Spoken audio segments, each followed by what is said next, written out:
আজ আবারও একবার ঝড় বৃষ্টি ধেয়ে আসবে, নতুন করে পরিবেশ তৈরি হয়ে গেছে এবং বর্তমানে অ্যালার্ট জারি করে দিয়েছে আলিপুর আবহাওয়া দপ্তর। বিগত কয়েকদিন ধরে বিক্ষিপ্তভাবে ঝড় বৃষ্টি চলছিল। বৃহস্পতিবারে বিকেল থেকে রাতের মধ্যে অনেক জায়গাতেই ঝড় বৃষ্টি, শিলাবৃষ্টি, কালবৈশাখীর মতো ব্যাপার এবং ভারী বৃষ্টিপাতও লক্ষ্য করা গেছে। আজ শুক্রবার আবারও ঝড় বৃষ্টির পরিবেশ রয়েছে। ইতিমধ্যে বীরভূম, মুর্শিদাবাদ, পূর্ব বর্ধমান, পশ্চিম বর্ধমান এদিকে এবং মেদিনীপুর সংলগ্ন এলাকাতে কিছু কিছু অংশে বৃষ্টিপাত আসতে চলেছে। পরবর্তী ক্ষেত্রে আরও বেশ কিছু অংশে এই ঝড় বৃষ্টি হতে পারে, তবে আগের মতো খুব তীব্র নাও হতে পারে। কিছু কিছু অংশে একটু জোরালো ঝড় বৃষ্টি হতে পারে, সম্ভাবনা থাকছে। বৃষ্টিপাত থাকবে বিহার, উত্তরবঙ্গের বিভিন্ন অংশ সহ বাংলাদেশ এবং উত্তর পূর্ব ভারতেও। মেঘের আনাগোনা ইতিমধ্যে তৈরি হয়ে গেছে। সকালের দিকে কোথাও মেঘলা, কোথাও আংশিক মেঘলা এবং কোথাও রোদের দেখা মিলতে পারে, কিন্তু পরবর্তী ক্ষেত্রে আবার এই সমস্ত এলাকাতে বৃষ্টিপাত আসতে পারে। আমরা আপনাদের বর্তমানে একবার দেখিয়ে দিই যে কোথায় কোথায় ইতিমধ্যে সতর্কতা জারি হয়েছে। তারপর আজ সারাদিন এবং আগামীকাল কেমন আবহাওয়া থাকবে আমরা জানাবো।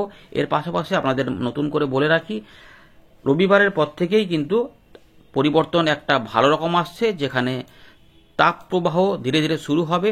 সেটা মঙ্গলবার বা বুধবার থেকে অনুভব করা যাবে। পশ্চিমের দিকে জেলাগুলিতে একদম জ্বালাতন করা গরম একটা থাকবে, আর উপকূলবর্তী এলাকাগুলিতে যেটা হবে সেখানে কিন্তু অস্বস্তিকর গরমটা থাকবে। কোনো দিন হট ডে হয়ে যেতে পারে। তবে মাসের শেষের দিকে আবারও এই গরম অস্বস্তিকর পরিবেশ থেকে স্বস্তি দিতে ঝড় বৃষ্টির পরিবেশ জোরালো আকারে আসতে পারে। আমরা সংক্ষেপে এই ভিডিওতে দেখাবো একটুখানি, কিন্তু পরের আপডেটে আমরা আবারও দেখাবো বিস্তারিতভাবে। তাই সংক্ষেপে এই আপডেটটা দেখে নিন। প্রচণ্ড পরিমাণে কিন্তু আপনারা শেয়ার করুন, কারণ ঝড় বৃষ্টি আসছে, অনেকে অনেক রকমের প্রিপারেশন নিয়ে আছেন, কিন্তু তাতে সমস্যা হতে পারে।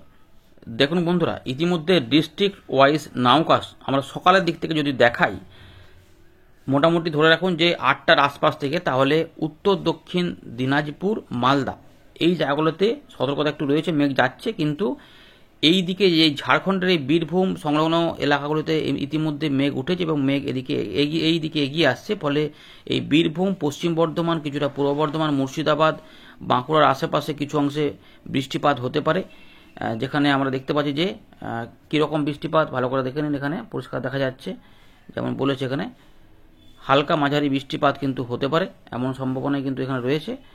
তো এরকম একটা বৃষ্টির সবচেয়ে সম্ভাবনা, যেটা আমরা এখানে দেখতে পাচ্ছি যে ম্যাক্সিমাম সারফেস উইন্ডো 40 কিলোমিটার গতিবেগে থাকতে পারে। 5 মিলিমিটার প্রতি ঘন্টার কাছাকাছি বা তার একটু কমে বৃষ্টিপাত হতে পারে, এমন সম্ভাবনাই কিন্তু রয়েছে। আর এইগুলোতে কিছু কিছু মেঘ যাচ্ছে, তাই এই জায়গাগুলোতেও বৃষ্টিপাত হতে পারে। পরবর্তী ক্ষেত্রে দক্ষিণবঙ্গের বিভিন্ন জায়গাতে আরও কিছু বৃষ্টিপাত ছড়িয়ে আসবে এমন সম্ভাবনা রয়েছে এবং বাংলাদেশের দিকেও যাবে। আমরা চলে এলাম যেখানে ছিলাম। তো ইতিমধ্যে আমরা দেখলাম যে এই জায়গাগুলোতে একটু সতর্কতা জারি হয়েছে। তো এই যে মেঘ দেখতে পাচ্ছেন, এখান থেকে মেঘ আসছে এই জায়গাগুলোতে, যার জন্য বৃষ্টিপাত কিন্তু থাকবে, মেঘলা আকাশ থাকবে। আর এইগুলোতে কিছু কিছু মেঘ রয়েছে অল্প স্বল্প করে, কোথাও কোথাও ধীরে ধীরে বৃষ্টিপাত হালকা ফুলকা নেমে যেতে পারে, কিন্তু পরের দিকে পরিবর্তন আরেকটা আসবে, যে কোথাও কোথাও একটু জোরালো বৃষ্টিপাত হতে পারে। দেখে নিই আমরা বজ্রবিদ্যুৎ অ্যাক্টিভিটি পাবো কিনা। সকালের দিক থেকে দেখছি, তো মোটামুটি বৃষ্টিপাত হওয়ার ফলে আবহাওয়া পরিস্থিতি বেশ একটু মনোরম হয়েছে। জানাবেন যারা যারা এরকম পাচ্ছেন।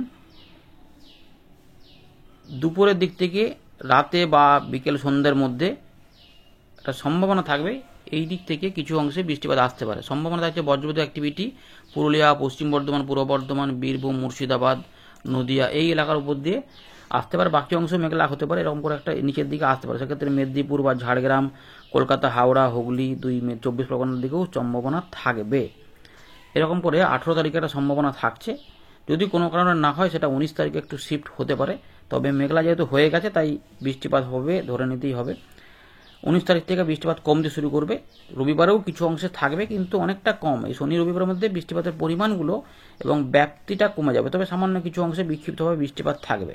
তো এইরকম বৃষ্টিপাতের পরিবেশ রয়েছে। আর আমাদের শেষের দিকে দেখা তার আগে একবার দেখে নিই। দেখুন বর্তমানে এই যে শুক্রবার কি অবস্থা। ইতিমধ্যে এই জায়গাগুলোতে মেঘলা আকাশ রয়েছে, আমরা দেখালাম ভালো করে। দেখুন এই যে পূর্বাভাসটা পাচ্ছেন, আর মেঘের যে আনাগোনা সেটা দেখুন এখানে একই রকম রয়েছে।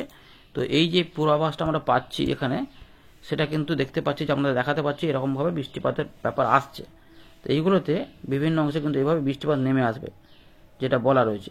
তো এই এলাকাগুলিতে বৃষ্টিপাত বজ্রবিদ্যুৎ সহ হতে পারে, কোথাও কোথাও মাঝারি ভারী বৃষ্টিপাত হতে পারে। যদিও আলিপুর আবহাওয়া দপ্তর ইতিমধ্যে বীরভূম, পূর্ব বর্ধমান, মুর্শিদাবাদ এই এলাকাতে সংলগ্ন হুগলির দিকে কিছুটা ভারী বৃষ্টিপাতের কথা বলেছে, তবে অনেক জায়গাতে সেটা নাও থাকতে পারে, কম বেশি। আর ইতিমধ্যে যে বৃষ্টিপাত হয়েছে তাতে কিন্তু অনেক এলাকায় জলমগ্ন হয়েছে, ইতিমধ্যে কিন্তু রয়েছে। রাতের মধ্যেও কিছু কিছু অংশে এরকমভাবে বৃষ্টিপাত কিন্তু থাকতে পারে, সুতরাং এইটা পরের দিকে এরকম করে শিফট করতে পারে। তো মাঝারি ভারী বৃষ্টিপাতের ইঙ্গিত এখানে এখনও পাওয়া যাচ্ছে, ভালো বৃষ্টিপাত হতে পারে।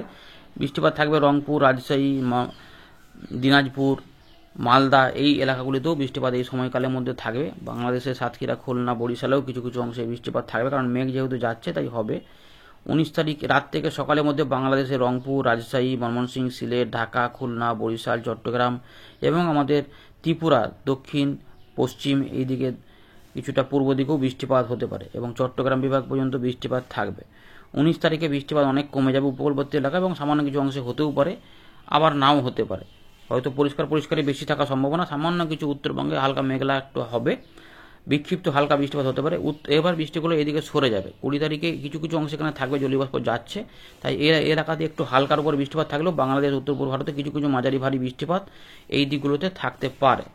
ওই দিকগুলোতে এদিকে চান্স কম থাকবে, সামান্য কিছু অংশে বিক্ষিপ্ত বৃষ্টিপাত এটা হতেও পারে, নাও পারে, এখনও পর্যন্ত ঠিক নেই, কারণ আবহাওয়াতে একটু বদল আসছে। 21 তারিখে পরিস্থিতি অনেক বদলে যাবে, এই দিকে একটু মেঘলা হলেও এদিকেগুলোতে প্রায় থাকবে না, যদি কিছু হয় ওই সামান্য এই এলাকা পর্যন্ত, এতটা এই হচ্ছে রেঞ্জ থাকবে। তাই সোমবার থেকে পরিষ্কার পরিচ্ছন্ন আবহাওয়া পাওয়া যাবে। চাষি ভাইদের যাদের ধান কাটার ক্ষেত্রে যে চিন্তাভাবনা রয়েছে তারা কিন্তু এই সময়কালের মধ্যে পেয়ে যাবে এবং তাপমাত্রা কিন্তু বাড়বে, উত্তরতে 43-44 পর্যন্ত তাপমাত্রা থাকবে, ফিলিং অনেকটা বেশি হবে। এটা একটু চাষি ভাইদের দুপুরের ক্ষেত্রে মাঠে যাওয়ার ক্ষেত্রে মাথায় রাখতে, বিশেষ করে এই এতটা এলাকা। ঝাড়খণ্ড থাকবে, উড়িষ্যার কিছু অংশ থাকবেই, কিন্তু তার সঙ্গে আমাদের বীরভূম, মুর্শিদাবাদ, পুরুলিয়া, পশ্চিম বর্ধমান, কিছুটা পূর্ব বর্ধমান, ঝাড়গ্রাম, পশ্চিম মেদিনীপুর এগুলো দেখুন অনেকটা গরম থাকবে, আর বাকিগুলোতে গরম অস্বস্তিকর পরিবেশ বজায় থাকবে বাংলাদেশ সহ, এরকম করে থাকবে। তো 27-28 তারিখ পর্যন্ত গরম থাকবেই ভালো। 29 তারিখ থেকে আশেপাশে পরিবর্তন একটা আমরা পাবো, যেটা মনে হচ্ছে যে এদিকে ঝড় বৃষ্টি লেগে যাবে, আবার একটা কালবৈশাখী ঝড়ের শিলা বৃষ্টিপাতের ইঙ্গিত পাওয়া যাবে, কারণ প্রচণ্ড গরম থাকবে। এইরকম দেখুন বজ্রগর্ভ মেঘের সৃষ্টি হতে পারে, এরকম পুরো দেখা যাচ্ছে আমার 2-3 দিন দেখেই দিচ্ছে, দেখুন মাসের শেষের দিকে, যেটা আগেই বলে রেখেছিলাম। তো সেরকম এখনও পর্যন্ত সেই দিকেই ইঙ্গিত দিচ্ছে। আবহাওয়ার আপডেট পরিবর্তন হতে পারে, কিন্তু নিয়মিত নজর রাখবেন। নিম্নচাপের মতো ব্যাপার হয়ে যেতে পারে এবং ঘূর্ণাবর্তও থাকবে, যার ফলে বৃষ্টিপাতও কিন্তু খুব একটা খারাপ হবে না। পশ্চিমবঙ্গ, বাংলাদেশ, উড়িষ্যা, ঝাড়খণ্ড এই এলাকার উপরে একটা ভালো কিন্তু পরিবেশ থাকবে, যেখানে মাঝারি থেকে ভারী বৃষ্টিপাতও জুটবে মনে হচ্ছে। এই 29 তারিখ বা 30 তারিখ থেকে এই পরিবেশটা আমরা পাবো, 4-5 দিন আবার হতে পারে। সুতরাং বৃষ্টিপাতের ভালো পরিবেশ কিন্তু এই বছর রয়েছে এবং বর্ষাকালেও সম্ভবত ভালো বৃষ্টিপাত হতে পারে, এখনও পর্যন্ত খবর রয়েছে। তো এই আপাতত রয়েছে আপডেট, এটাকে পরিবর্তন আমরা করছি না, আর নতুন কিছু আপডেট এলে আমরা জানিয়ে দেবো। আশা করি আপনাদের এটা কাজে লাগবে। আপনারা কোন জায়গা থেকে দেখছেন অবশ্যই কমেন্ট করে জানাবেন। তো এইরকম একটা বৃষ্টিপাতের পরিবেশ রয়েছে, আর একবার উপগ্রহ চিত্রটা আমরা দেখে নিই। তো মেঘ কিন্তু ইতিমধ্যে অনেক জায়গাতে হয়েছে, যারা যারা মেঘলা আকাশ পাচ্ছেন কমেন্ট করুন, নতুন যারা আছেন চ্যানেলটা সাবস্ক্রাইব করে রাখুন এবং শেয়ার করতে থাকুন। ধন্যবাদ।